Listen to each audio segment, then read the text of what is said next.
नमस्ते दोस्तों, welcome to the ज्ञान इलेक्ट्रिकल।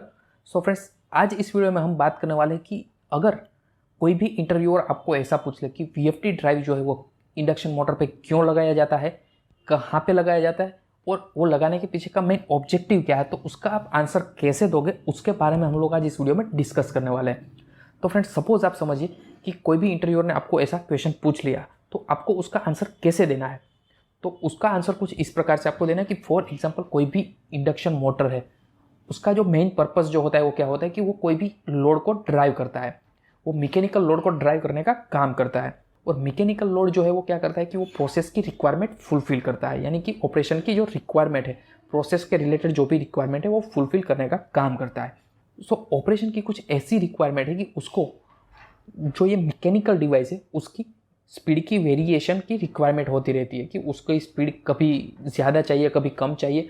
तो उस प्रकार की जो रिक्वायरमेंट है वो फुलफिल करने के लिए क्या है कि ये मैकेनिकल डिवाइस है वो तो डायरेक्टली उसकी स्पीड वेरी नहीं कर पाएगी, क्योंकि वो ड्रिवन होती है कोई भी इलेक्ट्रिकल मशीन से, यानी कि यहाँ पे इंडक्शन मोटर से है। तो हमें क्या करना पड़ेगा कि इंडक्शन मोटर जो है उसकी स्पीड को वेरी करना पड़ेगा। और इंडक्शन मोटर की स्पीड को वेरी करने के लिए क्या होता है कि इंडक्शन मोटर की स्पीड वेरिएबल नहीं होती। उसको डायरेक्टली अगर हम 3 फेज सप्लाई दे देंगे तो वो क्या करेगी, उसकी जो रेटेड स्पीड रहती है वहाँ पे डायरेक्टली जाके वो रोटेट होना स्टार्ट कर देगी। मतलब कि फॉर एग्जांपल ये जो मोटर की रेटेड स्पीड है वो 3000 आरपीएम है। तो वो क्या करेगा कि जिसको जैसे ही इसको 3 फेज वोल्टेज मिला, 415 वोल्ट मिला, तो वो क्या करेगा कि रेटेड आरपीएम पे घूमना स्टार्ट कर देगी।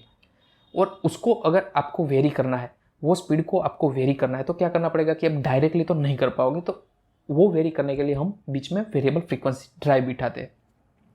अब ये वेरिएबल फ्रीक्वेंसी ड्राइव में कैसा रहेगा कि जैसे ही सबस्टेशन से जो भी केबल आ रहा है वो डायरेक्टली वीएफडी के अंदर जाएंगे एज अ इनपुट, और वीएफडी का आउटपुट निकल के इंडक्शन मोटर में जाएगा। अब जैसे ही ये जो वेरिएबल फ्रीक्वेंसी ड्राइव है उसको 100% कमांड मिलेगा, तो क्या करेगा कि ये वेरिएबल फ्रीक्वेंसी ड्राइव है वो क्या करेगी कि आपकी इंडक्शन मोटर को डायरेक्टली 100% आरपीएम पे चलाने का काम करेगी, यानी कि वो जो इंडक्शन मोटर है वो डायरेक्टली 3000 आरपीएम पे चलने लगेगी। बट अगर प्रोसेस को रिक्वायर्ड है कि उसको 50% पे ये पंप है उसको चलाना है, तो क्या करेगी कि वो डायरेक्टली 50% का कमांड देगी। वो 50% का कमांड डायरेक्टली आएगा आपके वीएफडी में। वो वीएफडी क्या करेगा कि वो as a 4 to 20 milliampere में आता है। बट आप यहाँ पे ऐसा समझिए कि वो डायरेक्टली ऑपरेशन में से जैसे ही 50% का कमांड दिया तो वो ये वेरिएबल फ्रीक्वेंसी ड्राइव को मिला, और ये वेरिएबल फ्रीक्वेंसी ड्राइव ने क्या किया कि उसका आउटपुट, ये जो आउटपुट है उसको डाउन करके डायरेक्टली 50% कर दिया, यानी कि जो उसका वोल्टेज एंड फ्रीक्वेंसी है उसको 50% डाउन करके डायरेक्टली इंडक्शन मोटर में दे दिया। तो इंडक्शन मोटर का स्पीड है वो ऑटोमेटिकली डाउन होकर 1500 आरपीएम पे आ जाएगा, 1500 आरपीएम पे आ जाएगा। अब अगर वापस ऑपरेशन को कुछ ऐसी रिक्वायरमेंट हुई कि उसको अगर अब ये स्पीड है उसको कहीं पे 2000 आरपीएम पे करना है, तो वो वापस क्या करेगा कि उस टाइप से सेट पॉइंट देगा, डायरेक्टली कमांड देगा, और वो वीएफटी को ये कमांड मिलेगा, और वीएफटी उस हिसाब से उसका वोल्टेज एंड फ्रीक्वेंसी का रेशियो जो है वो चेंज करके डायरेक्टली इंडक्शन मोटर को देगी, और इंडक्शन मोटर की स्पीड वेरी होगी। और जैसे ही इंडक्शन मोटर की स्पीड वेरी होगी तो वो डायरेक्टली कपल होता है मैकेनिकल डिवाइस से, यानी कि ये पंप हो या फैन हो तो उससे डायरेक्टली कपल होता है। तो ये जो मैकेनिकल डिवाइस है उसकी भी स्पीड ऐसे ही वेरी होगी और प्रोसेस की रिक्वायरमेंट जो है वो फुलफिल होगी। तो आप उसका इन शॉर्ट आंसर ऐसे देख सकते हो कि जो वेरिएबल फ्रीक्वेंसी ड्राइव जो है वो प्रोसेस की रिक्वायरमेंट, यानी कि प्रोसेस की जहाँ पे भी ऐसी रिक्वायरमेंट है कि उसको स्पीड वेरिएशन चाहिए एप्लीकेशन में, वो फुलफिल करने के लिए वेरिएबल फ्रीक्वेंसी ड्राइव जो है वो इंडक्शन मोटर में लगाया जाता है।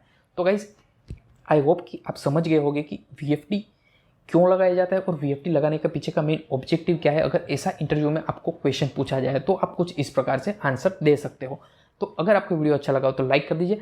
अब नेक्स्ट वीडियो में हम बात करने वाले हैं V/F रेशियो के बारे में, कि अगर इंटरव्यूअर आपको ऐसा पूछ ले कि इंडक्शन मोटर की स्पीड वेरिएबल फ्रीक्वेंसी ड्राइव कैसे कंट्रोल करती है, तो उसका कैसे आंसर देना है। और अगर आपको ऐसा पूछ ले कि V/F रेशियो क्या है और V/F रेशियो कितना होना चाहिए, ऐसा अगर इंटरव्यूअर आपको क्वेश्चन पूछ ले तो आप कैसे आंसर दोगे, उसके बारे में हम नेक्स्ट वीडियो में बात करेंगे।